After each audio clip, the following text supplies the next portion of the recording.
Terima kasih Anda masih bersama kami di Selebes Petang. Pemirsa, Kejaksaan Tinggi Sulsel Barat terus mengupayakan pengembalian aset Stadion Matoagi ke pemerintah Provinsi Sulsel.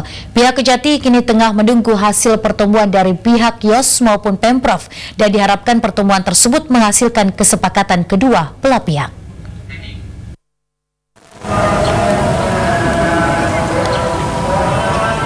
Upaya pengembalian aset pemerintah Provinsi Sulawesi Selatan termasuk Stadion Matoagi dari Yayasan Olahraga Sulawesi Selatan atau YOS terus dilakukan baik dari Pemprov Sulsel maupun Kejaksaan Tinggi atau Kejati Sulsel yang sebagai Jaksa Pengacara Negara atau JPN.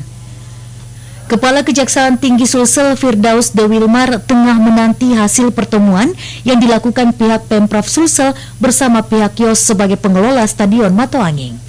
Firdaus berharap dengan adanya pertemuan tersebut bisa menghasilkan kesepakatan kedua belah pihak untuk pengelolaan aset Stadion Matoagi yang dikelola oleh YOS dikembalikan ke pihak Pemprov Sulsel.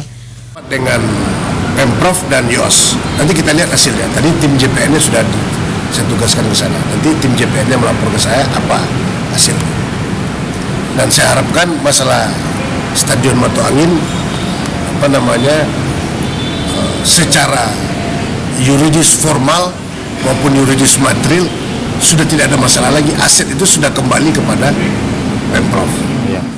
Firdaus menambahkan proses pengembalian aset Pemprov Sulsel ini sudah disupervisi dan dikoordinasikan dengan Komisi Pemberantasan Korupsi atau KPK sehingga Kejaksaan sebagian JPN berupaya maksimal mengembalikan seluruh aset Pemprov Sulsel yang berada di tangan pihak ketiga. Deti Novianti, Selebes TV.